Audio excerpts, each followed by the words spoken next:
Hello everyone, आप सभी का स्वागत करता हूं, खैर मकदम करता हूं अपने यूट्यूब चैनल हिंदुस्तानी एजुकेशन में। पिछले वीडियो में हमने बात किया आपको कार्यालयी पत्र के बारे में। मैंने आखिरी में बताया था कि मैं इस पर डिस्कस करूंगा, और इससे पहले हमने जो पढ़ा है वो आपको पढ़ा था टिप्पण के बारे में, और उससे पहले हमने पढ़ा पल्लवन, फिर उससे पहले पढ़ा हमने आपको जो ऑब्जेक्टिव पूछे जाते हैं संक्षेपण के बारे में, व्यवहारिक हिंदी के अंदर आता है, तो वो डिटेल हो गया था। अब घ में आपको कार्यालयी पत्र के बारे में पढ़ना है। तो अगर वीडियो अच्छी लगी तो दोस्तों में शेयर कीजिए, चैनल को सब्सक्राइब करके सपोर्ट कीजिए, बने रहे हिंदुस्तानी एजुकेशन के साथ। तो आइए 154 नंबर का सवाल आप जो पूछा है, आइए जल्दी जल्दी इसको ही पढ़ लेते हैं, क्योंकि आपका एग्जाम 29 तारीख को होने वाला है, तो आप लोग तैयारी करेंगे। तो जल्दी जल्दी वीडियो को देखिए, दोस्तों में शेयर कीजिए, चैनल को सपोर्ट कीजिए। तो 154 नंबर का सवाल पूछा है कि कार्यालयी पत्र में सबसे ऊपर रहता है तो क्या रहता है? तो जवाब हो जाएगा पत्र संख्या। याद रखिएगा, ये एग्जाम में हमेशा की तरह पूछे गए हैं, तो इस बार भी पूछे जाएंगे।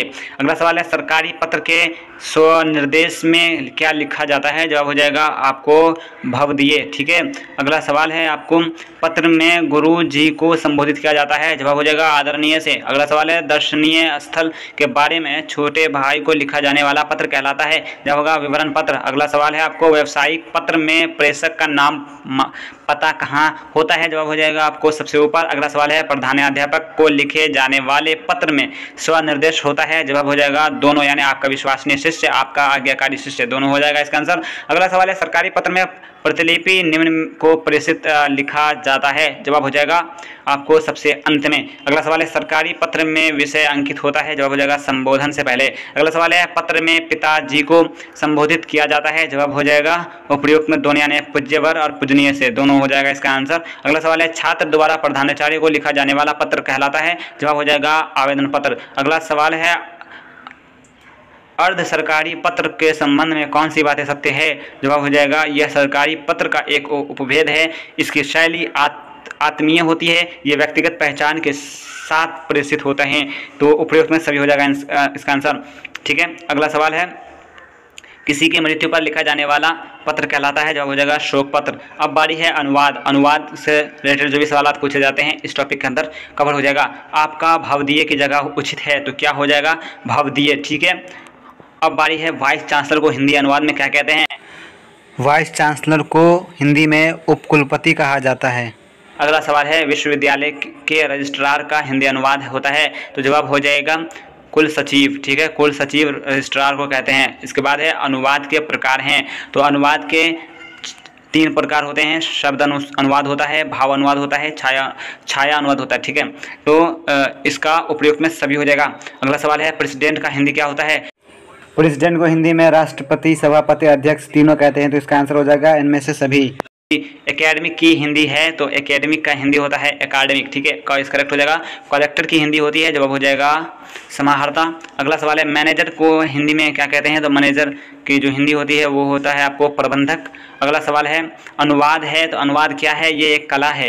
अगला सवाल है आपको मेमोरेंडम का हिंदी अनुवाद है? तो जवाब हो जाएगा ज्ञापन। अगला सवाल है जुडिशरी का हिंदी अनुवाद है? जवाब हो जाएगा न्यायपालिका। अगला सवाल है वारंट का हिंदी अनुवाद क्या होता है? जवाब हो जाएगा आपको अधिपत्र।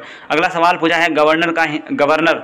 अगला सवाल है गवर्नर का हिंदी अनुवाद है? जवाब हो जाएगा राज्यपाल। अगला सवाल है प्रो वाइस चांसलर की हिंदी होती है? जवाब हो जाएगा प्रति कुलपति। अगला सवाल है अनुवाद की उपयोगिता है? तो जवाब हो जाएगा राष्ट्रपति एकता के विकास में, साहित्य अध्ययन में, ज्ञान विज्ञान से परिचित होने में, इनमें से सभी में हो जाएगा। अगला सवाल है आपको प्रिसिस राइटिंग को हिंदी में कहा जाता है? ये आपका इंपॉर्टेंट क्वेश्चन है, ये याद रखिएगा। प्रिसिस राइटिंग को हिंदी में कहा जाता है? तो जवाब हो जाएगा संक्षेपण। अगला सवाल है सफल अनुवाद हेतु आवश्यक है?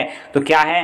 विस्तृत शब्द भंडार, अभिव्यक्ति क्षमता, दोनों भाषाओं का ज्ञान, उपयुक्त में सभी हो जाएगा इसका आंसर। अगला सवाल है कि पावर हाउस की परिभाषिक हिंदी है? तो पावर हाउस को क्या कह सकते हैं? तो इसका जवाब हो जाएगा बिजली घर। अगला सवाल है इंटरिम, ठीक है, कि परिभाषिक हिंदी है? तो इसका जो आंसर हो जाएगा आपको अंतरिम हो जाएगा। अगला सवाल है आपको बुल की परिभाषिक हिंदी जो है वो क्या है? तो बुल को हिंदी में सांड कहते हैं। गो इज करेक्ट। अगला सवाल है एजेंट की परिभाषिक हिंदी है? जवाब हो जाएगा आपको अभिकर्ता। अगला जो सवाल है वो है कॉन्ट्रैक्ट की परिभाषिक हिंदी है? तो जवाब होगा संविदा। अगला सवाल है आपको एक्सचेंज की परिभाषिक हिंदी? जवाब होगा विनिमय। अगला सवाल है इनवॉइस की परिभाषिक हिंदी, या देखिए इनवॉइस जो है 2023 के क्वेश्चन में पूछा गया था। तो आप लोग इस पर भी ध्यान दोगे। तो आइए देखते हैं क्या है इनवॉइस का जो परिभाषिक हिंदी है वो है बीजक। अगला सवाल है केंद्रीय हिंदी निदेशालय की स्थापना हुई, जवाब हो जाएगा 1960 ईस्वी में। परिभाषिक शब्द आर्टिकल की हिंदी क्या है, तो आर्टिकल को हम हिंदी में क्या कहते हैं, अनुच्छेद कहते हैं। अगला सवाल है परिभाषिक शब्द ग्रांट की हिंदी, ग्रांट अनुदान को कहते हैं, ठीक है, अनुदान को कहते हैं ग्रांट, ठीक है। अगला सवाल है मेमोरेंडम की हिंदी क्या होगा, तो ज्ञापन होता है। अगला सवाल है आपको गवर्नर की हिंदी परिभाषिक शब्द में, तो गवर्नर जो है वो राज्यपाल को कहते हैं। उसके बाद है ऑटोनोमस, ऑटोनोमस की जो हिंदी हो जाएगी वो हो जाएगी आपको स्वायत्त शासी, ठीक है। इसके बाद है आपको एयरफोर्स की परिभाषिक हिंदी, तो इसका जवाब हो जाएगा वायुसेना। तो इस वीडियो में बस इतना ही, देखते रहिए हिंदुस्तानी एजुकेशन। मिलते हैं अगले वीडियो में, गुड बाय, टेक केयर, अल्लाह हाफिज़। अगले वीडियो में हम बात करेंगे व्याकरण से रिलेटेड जो भी सवाल पूछे जाते हैं।